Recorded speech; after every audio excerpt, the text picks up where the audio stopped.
திருப்பெருந்துறையில் 50வது முற்றுதல் செஞ்சோம். அப்புறமா 100வது முற்றுதல் உத்தரகோசம் மங்கையில் செஞ்சோம். ஆனால் இதுவும் ஒரு ஹைலைட்டு. இந்த முற்றுதல்ன்றது அங்கே நாங்கள் மட்டுமே போனோம். பல அடியார்கள் வந்திருந்து இந்த கலந்து அது செய்யறதுன்றது ரொம்ப சிறப்பு. அதுக்கு மூல காரணம் நம்ம ஐயா தான். நம்மளுக்கு எல்லாம் ஞான குருவாக ஞான தந்தையாக இருந்து நம்மளுக்கு அந்த வழிகாட்டுதலை செய்கிறாங்க, ஞானத்தை போதிக்கிறாங்க.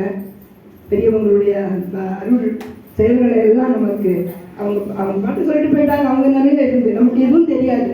நம்ம நாட்டு படித்தோம்னா எதுவுமே நமக்கு தெரியாது. அந்த குரு உபதேசம் இருந்தால் மட்டும்தான் நமக்கு அது புரியும். அதை அந்த புரிய வைக்கிற ஒரு பேர் நமக்கு சாமி நமக்கு நம்ம ஐயாவை தந்திருக்கிறாங்க. அவங்களுக்கு கோவிலுக்கு சொன்னாலும் பத்தாது. அந்த நிலையில் அவங்களுக்கு நம்முடைய முதல் நன்றி திருவடி பணிந்து அவங்க ஐயாவுக்கு எங்களுடைய வணக்கத்தை தெரிவித்துக் கொள்ள முடியும். அதன் பிறகு இந்த இடம் இங்கே வந்து அமைந்ததும் அதுவும் குருவரும் தான் நான் சொல்லுவேன். அவங்களுடைய அந்த ஆத்மார்த்தமான அந்த ஆசீர்வாதம் தான் எங்களுக்கு வந்து இந்த ஒரு நிலை, இந்த ஒரு செயலை செய்யறதுக்கு முடியுது. நாங்கள் ஒரு சிறிய ஒரு அமைப்பு, அவ்வளோதான். அதை வந்து ஒரு அடுத்த ஒரு நிலைக்கு ஒரு எடுத்துகிட்டு போகிறதுன்றதெல்லாம் அந்த ஆசை இருந்தால் தான் அது நடக்கும். அதுதான் இன்றைக்கி நடந்துருக்குது.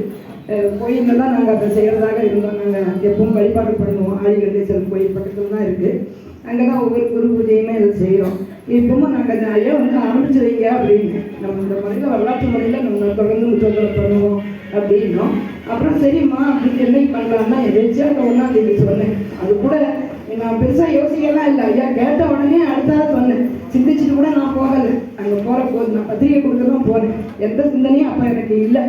அப்போ இதெல்லாம் நடக்குது அப்படின்னா நம்மகிட்ட இல்லை, நம்ம இல்லை. அது மட்டும் நல்ல கண்ணோட அது புரியுது. முழு அந்த ஆசிகளை வந்து உள்ள சிவம் உள்ள இருந்து ஐயாவுக்கு குருவாக இருந்து நமக்கு அதை உணர்த்திச்சு. அந்த ஒரு நிலையில மேலும் மேலும் இந்த விழா மேலும் மேலும் பல இடங்கள்ல நடக்கும். அதுதான் நம்மளுடைய ஆசையும். அது நடக்கும், நிச்சயமா நடக்கும். ஒன்றும் சந்தேகமே கிடையாது. அந்த ஒரு நிலையில இந்த மண்டபம் வந்து அங்கே கோயிலில் வெயில் நேரமாக இருக்குது. ஏதாவது மண்டபத்தில் வச்சா நாங்கள் முதல் எங்களுடைய வரலாற்றிலே இதுதான் முதல் நிகழ்ச்சியெல்லாம் நடத்துகிறாங்க. ஆனால் வால்மீகன் அடிப்படையாக தான் ஒரு மண்டபத்தில் ஒரு விழா நடந்ததுன்னா இதுதான் எங்களுக்கு முதல் அனுபவம்லாம் கிடையாது.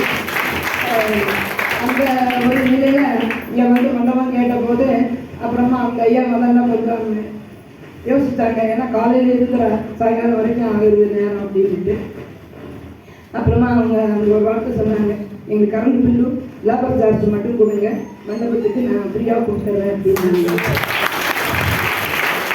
உண்மையே அவங்க பழக்கம் கூட கிடையாது. உண்மையிலேயே நாங்கள் நம்ம இங்கே அவங்க ஐயா நம்ம பழனி ஐயா இருக்காங்க. அவங்கெல்லாம் அந்த முழுக்க இன்னைக்கு அவங்களுடைய உழைப்பு நிறைய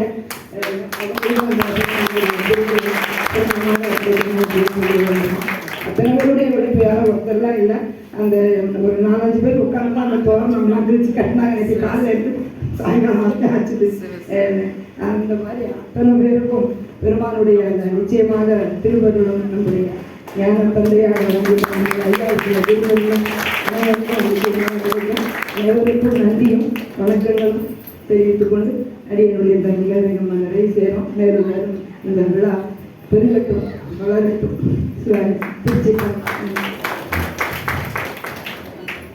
வான்மிகு வளாறு பெய்க, மண்வளம் சுரக்க, மன்னன் கோன்முறை அரசு செய்க, உலகினால் உயிர்கள் வாழ்க, நான் மறை நலங்கள் ஓங்க.